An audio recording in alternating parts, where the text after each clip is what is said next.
Asseyez-vous. Bonjour. Miensa ne souhaite plus aller à l'école car elle dit ne plus comprendre les cours. Elle le fait savoir à son institutrice. Celle-ci la convoque devant la cour. Silence! Silence dans la salle.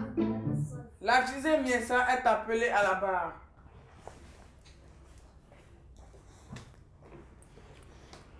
Miensa, reconnaissez-vous les faits qui vous sont reprochés? Non, votre honneur, ça ne vaut plus la peine que je parte à l'école. Je ne comprends plus les cours. Êtes-vous certaine que c'est la solution? Oui, votre honneur, je préfère mieux devenir juriste. Vous avez pourtant dit que vous ne comprenez pas les cours et que par conséquent, vous n'allez plus aller à l'école. Votre honneur, pas besoin de cours pour devenir juriste. À quelle logique mathématique sert la vente de jus? Si c'est pour le dosage, ne vous inquiétez pas. Je vais goûter au fur et à mesure. Silence! Silence dans la salle! Miensa, nous ne sommes pas dans une cour de plaisanterie. Compris? Que ce soit votre dernière fois. Je laisse la tâche à votre avocat de vous défendre.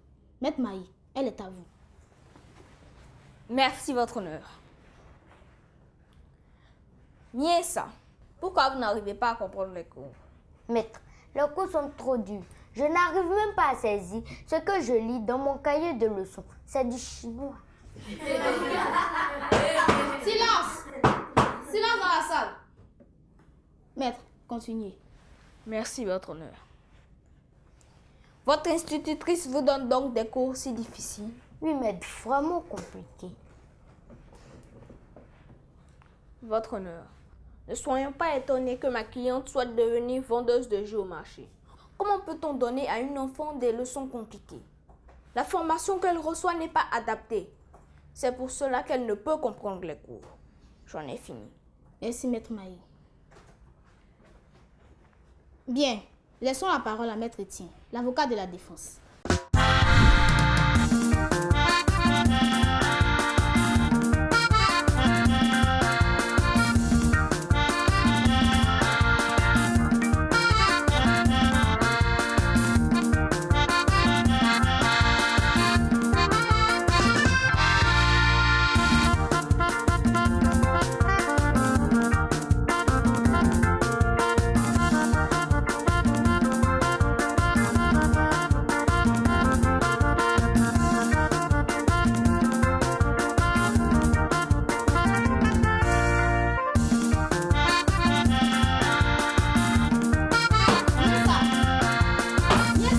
Excusez-moi, votre honneur.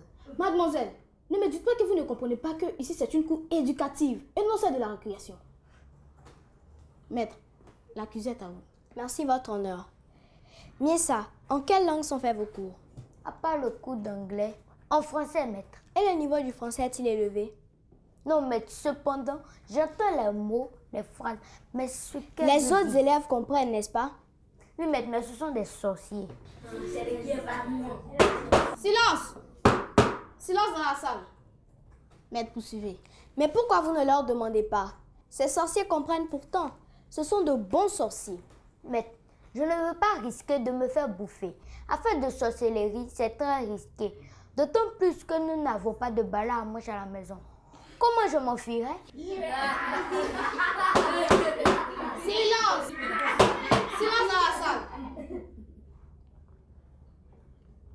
Maître, poursuivez. Votre honneur, j'ai bien peur que ce soit Miensa qui refuse de comprendre. Ses amis comprennent les cours, mais pas elle. Cela dépend de sa manière d'aborder les cours et de les apprendre. Aussi, elle traite les amis qui pourraient l'aider de sorciers parce qu'ils comprennent mieux qu'elle. Elle n'est pourtant pas dans une école de sorcellerie. L'institutrice, ma cliente, peut l'affirmer. Accordé. Miensa, vous pouvez rejoindre votre place. Faites venir l'institutrice. Madame Dupri est demandée à la barre.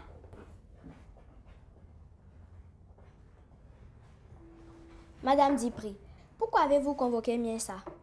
Maître, Miensa dit ne pas comprendre les cours, alors qu'à mon avis, je fais attention à les expliquer clairement. Alors comment se fait-il qu'elle n'arrive pas à vous comprendre? Elle se crée juste un blocage en disant qu'elle n'arrivera jamais à assimiler les cours. Elle ne fait pas d'efforts. Quand elle ne comprend pas une notion, elle ne me demande pas d'explication. Ni moi, ni à ses amis de classe qu'elle traite d'ailleurs de sorciers. Comprenez donc qu'elle veuille devenir vendeuse de jus? Silence! Silence dans la salle. Maître, continuez. Votre honneur, je voulais justement le dire. Si Miensa n'arrive pas à comprendre les cours, c'est qu'elle ne fait pas d'effort pour cela. On ne peut pas lui envoyer les explications sur un plateau d'or et à genoux. Merci madame, ce sera tout. Merci, maître. Maître Maï, avez-vous des questions ou une réaction? Oui, votre honneur. Nous vous écoutons.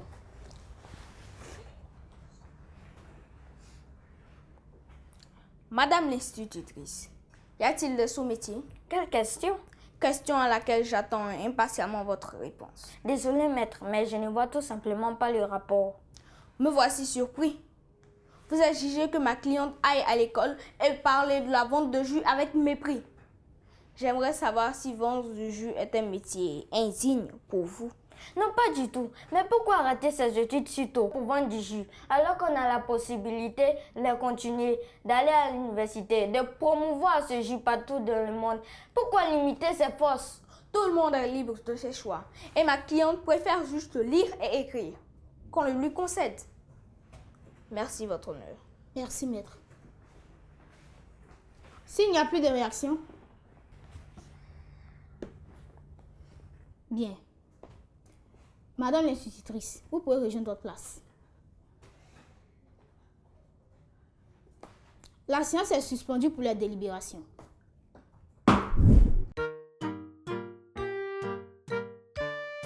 L'actualité. Hello chers amis et bienvenue dans votre rubrique Exploration. Aujourd'hui, nous parlerons d'un jeu nommé Tec-Tec. Le Tec-Tec est un jeu qui permet de jouer au foot en se servant des doigts. Bizarre? Non, car il se joue principalement avec des bouchons de bouteilles. Ceux-ci font office de joueurs de football que les participants dirigent à souhait en les heurtant de petits coups de doigts.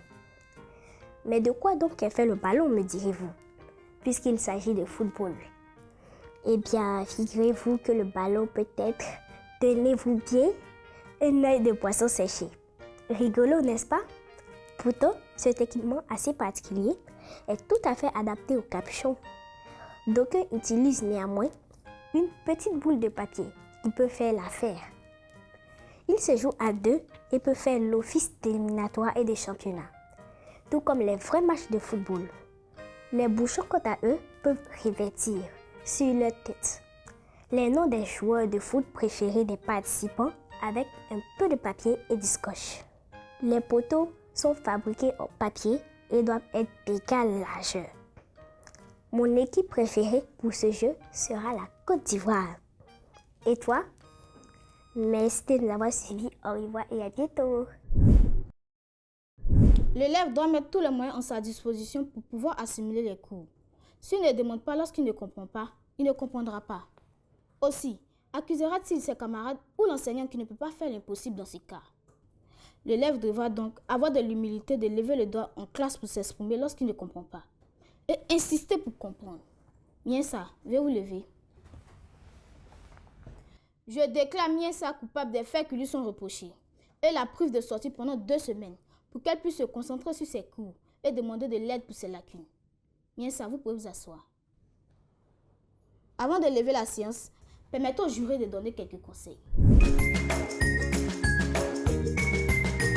Les astuces!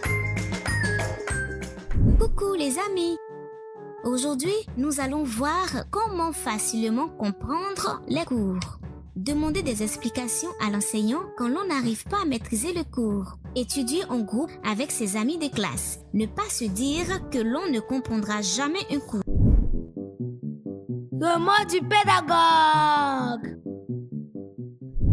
Coucou ma petite Miensa, à toi et à tous ces enfants qui ont ces difficultés à comprendre les cours au même rythme que les autres. N'abandonnez pas, d'accord? Vous pouvez voir avec monsieur ou madame pour mieux vous expliquer. Vous pouvez aussi voir avec vos amis, les meilleurs de la classe, pour qu'il vous explique et vous aide. Et à la maison, le secret, c'est étudier. Étudiez régulièrement, lisez vos cours, faites des exercices et vous verrez que ça ira, je vous le promets. Et vous, chers parents, aidez votre enfant à faire ses devoirs, c'est l'idéal. Si vous n'avez pas le temps, ce que je n'approuve pas, car il faut quand même trouver ce temps-là, engagez des répétiteurs. Permettez à vos enfants de vous expliquer leurs difficultés. Ça les mettra en confiance et ça leur donnera du courage pour se surpasser. Et si vous n'avez pas les moyens de lui prendre un répétiteur, ou si vous ne savez pas lire par exemple, confiez-vous à son instituteur ou son institutrice. Ce sont des parents comme nous. Et quand on sait les respecter et respecter leur rôle dans la vie de nos enfants, ils nous le rendent bien.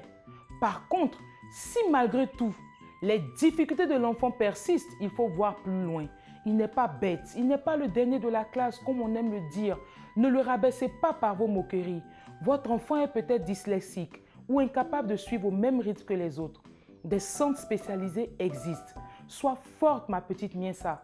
Et à tous mes petits anges qui croient qu'ils ne peuvent pas continuer à cause de la difficulté à comprendre, suivez la cour éducative. Nous allons vous aider à y arriver. Je vous embrasse et à très bientôt. Éducation civique et morale. Appréciation de la conscience. Définition. C'est l'ensemble des organes qui nous met en relation avec le monde extérieur et contrôle le fonctionnement global du corps en régulant les autres fonctions. Comment apprécier la conscience? Pour apprécier la conscience d'une victime, il convient de faire ceci. Poser des questions et donner des ordres simples à la victime. Exemple, bonjour monsieur, si vous m'entendez, serrez-moi la main. Ouvrez les yeux, levez la jambe. Vérifiez si la victime exécute ou fait l'effort de réagir à vos ordres. J'espère que vous avez bien noté nos conseils. Tâchez de bien vous comporter, sinon vous viendrez au banc des accusés dans cette cour, qui est loin d'être une cour de récré. La séance est levée.